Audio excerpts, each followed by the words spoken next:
Well, hey, y'all, and happy Wednesday. I'm Chris Wint from Finland Mennonite Church, and welcome to this new segment that we are calling Midweek Musings. Now, what we hope this to be is a time where we can reflect on one truth that we shared in our previous week's sermon and then ask a couple questions to help us better apply it in the areas where we live, work, and play. And so thanks for joining along with us. Now, as I said, this is new. It's kind of an experiment for us, and we love to hear from you about what you think about this. So you see my email address there. Shoot me an email. I'd love to hear from you. Was this helpful? Was it encouraging? Was it challenging? Was it a good reminder? Any stories that you want to share about what it was like when you applied some of these truths in your life, where you live, where you work, or where you play. It would be awesome to hear some feedback from you. Maybe you want to tell us, how often do you want these midweek musings? Because right now we're not sure how often we're going to do it. Maybe it's every week, maybe it's once a month, maybe it's just as we feel led in the series. But we'd love to hear from you. How often would you like to hear one of these midweek musings? So shoot us an email. We know we got a big audience out there. Let us know what you think. We want to be providing things that are helpful for you. So let's get moving on today's. Now, if you remember, or even if you weren't a part of it, I'm going to share what it was. But we came to a pretty fundamental, major truth this past Sunday as we were working through Philippians and entering into chapter 2. And it's really a foundational doctrine, a foundational belief. And we want to reiterate it today. And it's simply this: Jesus is Lord. Jesus is Lord. Now, that's a simple statement, but it has major ramifications for what it means for our life. And specifically, what I want to ask you today, right? If that's the thing I want you to remember, Jesus is Lord.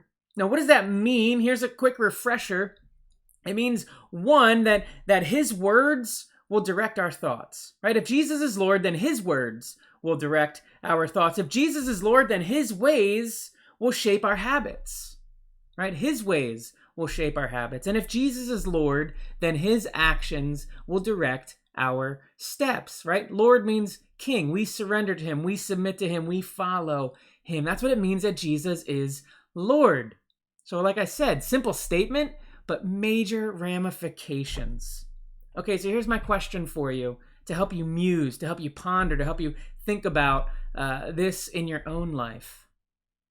What does it mean? How does it shape? How does it change the places where I live, where I work, and where I play that Jesus is Lord? Now let's think about maybe your home. Think about that for a moment. Maybe you're married and you have a spouse. What does it mean that Jesus is Lord in your marriage relationship? What does that mean to how you serve, to how you respond? Maybe you have siblings where you live. Maybe you have neighbors where you live. Maybe you're in a dorm room and you have people that you hardly even know now sharing space with you. What does it mean if Jesus is Lord and how you're going to interact with him and how you overcome misunderstandings and even disagreements, right? Because Jesus is Lord. He has a lot to say about these things. Maybe it's how are you submitting to or obeying your parents? Maybe it's how are you loving your neighbor? How are you reaching out to your neighbor? How are you overcoming disagreements with them? What if your neighbor has a different political sign in their front yard than you? What does it mean that Jesus is Lord and how you relate to that neighbor? What if your neighbor has a different philosophical understanding right now going on in our country? Maybe you don't see eye to eye on everything, but how does that change how you interact with them because Jesus is Lord? What about your money? Right, let's just change the subject. How does it change how you spend your money if Jesus is Lord? If you looked at just your expenses and what you spent money on, would you be able to conclude that Jesus is Lord? And maybe here's an even more basic question. Do the people in the areas where you live, where you work, and you play even know that Jesus is your Lord? So a couple more. Again, these aren't the end-all, be-all. They're just questions to help us, to help spur us on into action and into transformation. But maybe here's another one. How does knowing that Jesus is Lord change even how you see others? Right? If Jesus is Lord, then how does that even change how we see others? Right? Because we know that all people are created in God's image. Right? Jesus is Lord. All people are created in God's image. There's one fundamental change that happens. How does it help you view yourself differently? I don't know about you, but when I make a mistake, I can really come down pretty hard on myself. I can refuse to forgive myself. I can have a hard time letting things go and kind of shaking that off. But if Jesus is Lord, how does that help us even with something like that? Right? Jesus, this Lord who went on a cross to die for us, to offer us forgiveness, to say you are worthy, you are more worthy than you could ever know. I will die for you.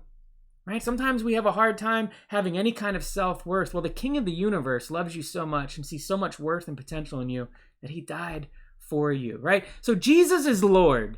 Simple phrase, but cataclysmic differences in how we live, how we operate, how we function in the places where we live, the places where we work, and the places where we play. And I'm praying for you as you continue your week, that you would be showered with grace, be showered with love, and that you would walk under the truth of that simple statement that Jesus is Lord. And as you do, may you overflow and abound in joy, and may God bring transformation in you and through you to those places where you live, those places where you work, and those places where you play.